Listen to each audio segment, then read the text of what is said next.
Greetings and welcome to the first lesson of Singularity Sanctuary's course on ethics and technology.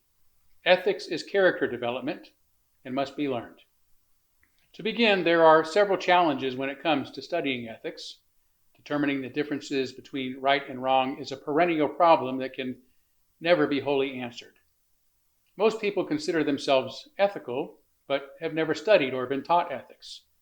And the study of ethics can be technical, tedious, and academic rather than inspiring and practical. This course has been designed to offer relatively brief lessons, 10 to 12 minutes each, the first 3 of which will deal with the theoretical part of any study of ethics, but not by providing explanations as much as by suggesting questions that evoke your own curiosity and imagination. Our remaining lessons will apply what we've learned to some of the technologically related ethical questions and dilemmas we're facing today in areas like economics, education, employment, artificial intelligence, housing, and business. And we'll wrap up with one final lesson outlining some of the practical steps you can take toward more fully understanding and further developing your own ethical foundation. With that said, let's dive right into our first lesson. Ethics is character development and must be learned. Most of us like to think of ourselves as ethical. As Socrates once said, no person knowingly does evil. We assume, so long as we're generally decent, well-intentioned, and not trying to hurt anyone, that morality will take care of itself. That when difficult situations arrive, we'll simply know the right thing to do because of our innate moral compass. But human history and daily life often suggest otherwise. That ethics does not come naturally to us. If anything, what comes naturally are self-justification and self-righteousness. Human beings are remarkably good at explaining why what we desire as individuals or as societies just so happens to be the right thing to do. We are experts at rationalizing and justifying our own behavior, especially when our interest, our comfort, and our identity feel threatened. Intelligence doesn't protect us from this. In fact, our intelligence often makes us better at it. This is why ethics, which is a school of thought, not an instinct, must be learned. Not memorized, not outsourced, but learned like any other discipline. The word ethics comes from a Greek word meaning character. Not a list of rules or goals, but character. It's about who we are regardless of what we have to gain or lose in the process of being true to our core principles and values. Character is the part of us that remains reliable and true no matter what circumstances we're in or what choices are before us. It's what those who know us best trust about us, and it's what's true about us even when we're alone. Our character demonstrates who we really are. Ethics, then, is the ongoing work of developing and strengthening that character. It's also important to distinguish ethics from what are often called morals, the particular ways we express our ethical commitments in practice. Morals are the customs, rules, habits, norms, and principles we choose to use when demonstrating our character, that is, when making ethical decisions. They are ethical tools, but they are not the same as ethics itself. Some customs, rules, norms, and so forth may turn out to be unjust and harmful, requiring an ethical person to abandon or violate them. Because of this, without a stable ethical core, morals can become too flexible, allowing us to choose whichever moral rule, justification, or reasoning best serves us in the moment. And when that happens, ethics falsely becomes a matter of convenience or simply of following the rules.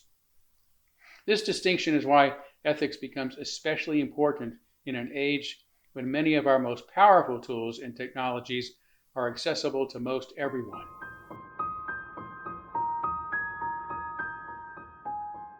For most of human history, the damage one person could do was relatively limited.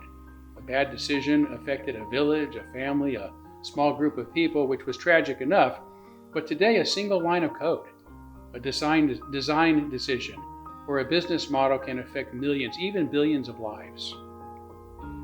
Technology scales intent, but it can't take into account whether that intent is generous or careless, thoughtful or reckless, beneficial or destructive. Technology amplifies what we bring to it, and when ethical clarity is missing, technology doesn't fill the gap, it widens it. This is why ethics cannot be reduced to what benefits me or simply what works or feels right in the moment. True ethics guides us regardless of whether the outcome is positive or negative for us personally. It tells us how to act when doing the right thing is inconvenient, unpopular, or comes at a personal cost.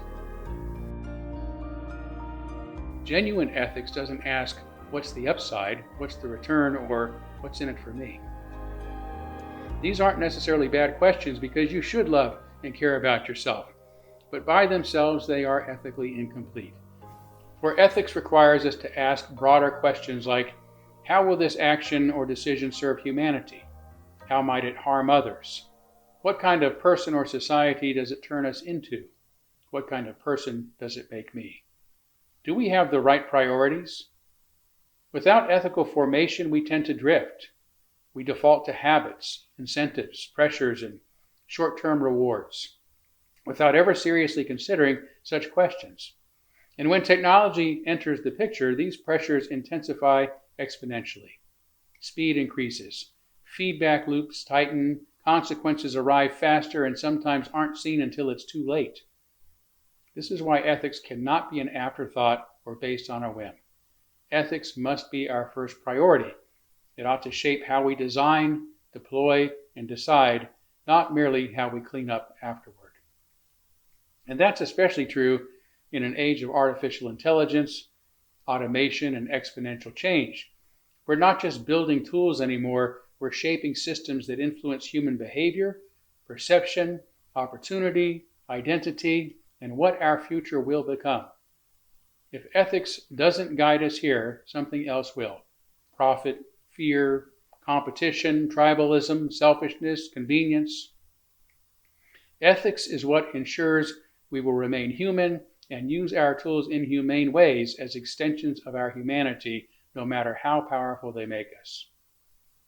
But what does it mean to be ethical?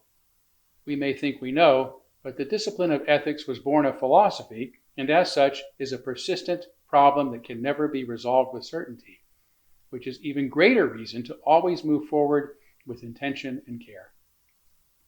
In one of Plato's dialogues, Socrates famously asked, is the pious loved by the gods because it is pious, or is it pious because it is loved by the gods?